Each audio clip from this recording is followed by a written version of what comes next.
Assalamualaikum warahmatullahi wabarakatuh. Perkenalkan, saya Monika Aryani, Program Studi Bimbingan dan Konseling Angkatan 2018, kelas Indralaya. Di sini saya akan mempraktekkan cara penyampaian hasil tes psikologi kepada orang tua siswa. Assalamualaikum, Bu. Waalaikumsalam, Bu. Sebelumnya, saya mau mengucapkan terima kasih ya, Bu, karena telah menyempatkan untuk bergabung pada Zoom ini. Semoga tidak mengganggu waktu Ibu ya. Iya, Bu, tidak mengganggu kok. Alhamdulillah kalau begitu. Bagaimana kabarnya, Bu? Alhamdulillah baik, Bu. Di masa pandemi COVID seperti ini, harus pintar banget jaga kesehatan. Iya, benar sekali. Harus patuhi protokol kesehatan, harus menghindari kerumunan. Semoga pandemi COVID ini dapat cepat terselesaikan ya, Bu. Iya, semoga aja ya, Bu, agar semua aktivitas dapat kembali dengan normal. Ya, Bu. Penyampaian hasil tes psikologi siswa pun harus dilakukan secara online dikarenakan pandemi ini. Iya, nggak apa-apa kok, Bu. Baiklah, Bu. Kalau begitu, langsung saja ya. Saya akan menyampaikan hasil tes psikologi dari anak Ibu, yaitu Yanti. Apabila ada yang ingin Ibu tanyakan, tanyakan saja ya, Bu. Oke, Bu.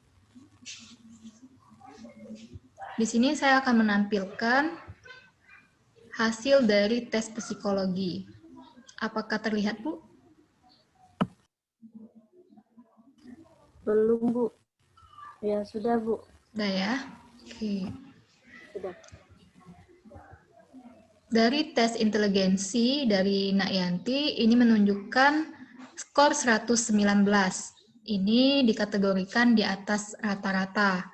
Artinya, Nak Yanti ini memiliki tingkat inteligensi di atas rata-rata, di mana kategori ini adalah kelompok orang-orang dengan kemampuan normal, tetapi kemampuannya berada di tingkatan yang tinggi.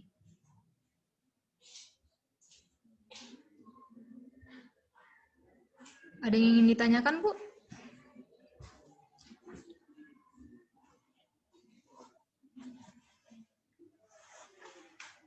Maaf, Bu, suaranya belum ini. Ya, maaf, Bu. Ya, ya. Yang mau saya tanyakan, kalau tingkatan yang lebih tinggi di atas rata-rata itu kategorinya apa ya, Bu, namanya? Untuk tingkatan yang lebih tinggi dari di atas rata-rata, itu kategorinya adalah superior dan jenius, Bu. Oh, apakah intelijensi yang dimiliki anak ibu ini dapat meningkat, Bu? Inteligensi seseorang itu dapat meningkat, Bu, karena skor IQ bukanlah nilai yang tetap dan bisa saja berubah saat seseorang beranjak dewasa. Baiklah, Bu. Bisa saya lanjut, Bu? Silakan, Bu. Baiklah, saya akan menyampaikan hasil tes bakat. Dari hasil tes bakat Nak Yanti ini menunjukkan skor yang paling tinggi yaitu 97 pada kemampuan numerikal dan kemampuan skolastik. Kemampuan numerikal ini penting untuk pekerjaan yang berhubungan dengan matematika, kimia, fisika, dan teknik, atau yang berhubungan dengan angka-angka atau berhitung. Lalu, kemampuan skolastik ini adalah kemampuan dalam menyelesaikan tugas-tugas di sekolah atau perguruan tinggi. Artinya, Nak Yanti dapat dan mempunyai kemampuan untuk melanjutkan pendidikan di jenjang yang lebih tinggi lagi. Lalu di skor 90 yaitu relasi ruang. Artinya, seseorang dapat memvisualisasi, mengamati, dan membentuk gambar atau objek dengan melihat pola 3 dimensi. Lalu di skor 85 yaitu ada kemampuan verbal, penting untuk pekerjaan sekolah dan kantor yang menuntut kemampuan menulis serta komunikasi dengan bahasa. Lalu di skor 80 yaitu ada kemampuan mekanik.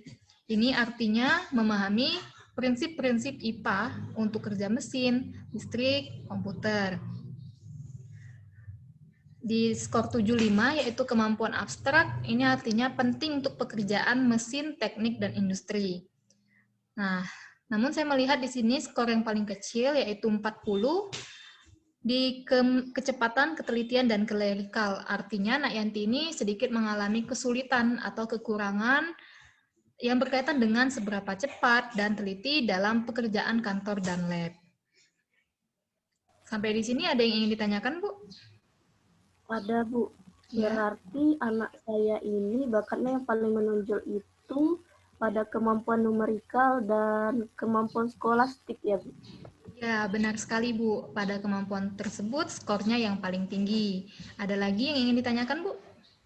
Tidak, Bu. Silakan lanjutkan, Bu. Oke, baiklah. Saya lanjut ya, Bu. Di sini saya akan menyampaikan hasil tes minat dari Nak Yanti. Skor yang paling tinggi yaitu 90 pada bidang bisnis, yaitu akuntansi, perbankan, wira swasta, perkantoran, dan asuransi. Lalu di skor 80 yaitu di bidang pribadi sosial, pekerjaan pelayanan personal, pengajar, rohani, dan hukum. Dan di skor 60 yaitu ada sains, pekerjaan fisika, kimia, laboratorium, dan penelitian. Dan skor yang paling rendah yaitu di angka 30 dan 20. Di bidang seni yaitu di skor 30 seperti aktor, sastrawan, komposer, artis, advertensi, dan desain. Sedangkan di angka yang paling rendah yaitu 20 ada di bidang natural dan mekanik. Artinya Nak Yanti ini kurang mempunyai minat di bidang natural dan mekanik. Contohnya seperti pekerjaan luar yang berhubungan dengan kehidupan atau yang berhubungan dengan alam-alam atau tumbuh-tumbuhan atau hewan. Dia kurang meminati di bagian situ. Dan di mekanik ini pekerjaan seperti pengrajin, mesin, pertukangan, dan dokter gigi. Terlihat bahwa Nak Yanti ini minatnya paling menonjol di bidang bisnis. Lalu tipenya yaitu verbal, artinya meyakinkan orang untuk menerima ide dengan bahasa.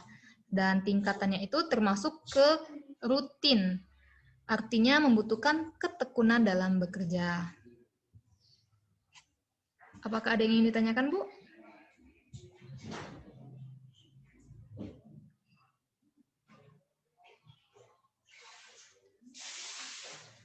Langsung saya simpulkan saja ya, Bu. Ya.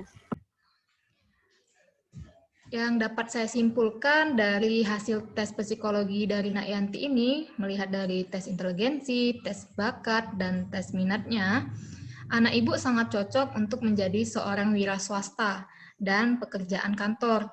Program studi yang dapat diambil yaitu manajemen bisnis, teknologi informasi, ilmu komputer, dan ilmu ekonomi. Ibu, saya mau bertanya. Ya. Tapi bagaimana ya, Bu? Sebenarnya saya ingin sekali anak saya itu menjadi dokter. Sebaiknya, Bu, arah karir anak itu disesuaikan dengan bakat dan minat yang dimiliki, agar anak yang menjalani akan lebih mudah dan merasa tidak keberatan karena anak tersebut sudah memiliki kemampuan dan minat. Tetapi tidak menutup kemungkinan apabila anak ibu untuk menjadi dokter. Jika dari diri anak tersebut ada kemauan untuk berusaha, belajar, dan bekerja keras, sebaiknya ibu lakukan diskusi terlebih dahulu kepada anak, biarkan anak mengungkapkan perasaan dan pendapatnya. Baik, Bu. Kalau begitu, nanti saya akan mengajak ayahnya dan anak saya diskusi terlebih dahulu. Ya, lebih baik begitu, Bu. Diskusi sangat diperlukan. Iya, Bu. Terima kasih banyak ya. Sama-sama, Bu. Apakah ada lagi yang ingin ditanyakan, Bu? Sepertinya tidak ada, Bu. Sudah cukup. Baiklah, kalau begitu. Semoga hasil tes psikologi yang telah disampaikan tadi dapat dipahami dan dimengerti. Dan semoga pilihan arah karir yang akan diambil nanti adalah yang terbaik. Iya, Bu. Kalau nanti saya ingin bertanya atau konsultasi, boleh saya menghubungi Ibu?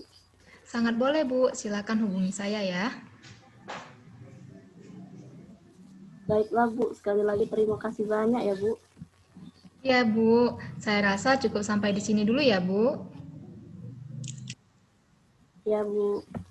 Saya akhiri. Wassalamualaikum warahmatullahi wabarakatuh. Waalaikumsalam warahmatullahi wabarakatuh.